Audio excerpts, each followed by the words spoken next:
wewe tena na kanzu makubwa. Mbona makubwa mama? Mimi sitaki haramu. Huu mwezi wa amani, mwezi wa upendo. Hii hapa ya kwako Sasa koti changu. Ile siku pale nilikutia 9 pale kuchochoroni nikatia mandondi nini? Hiyo nakumbuka. Nakumbuka. Sasa ndio. Ilikuwa wewe? Mimi ulikuwa ufanani kabisa. Nisamee, yani mwezi nataka nifunge na imani. Unajua maandiko anasema wenye wataingia peponi ni wale wenye imani. Asante vijana. Alafu wengine kuna hapa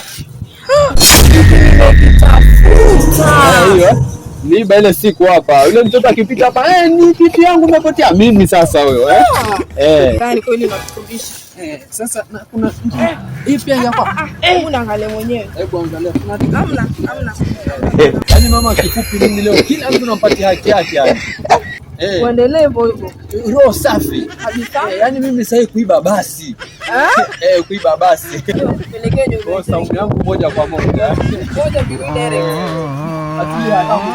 mimi siwezi mimi sasa na imani ila ladina amanu wa min swali mimi na imani yangu na Ramadhani kisha uendelee na moyo huo subutu alafu nishije Allah Allah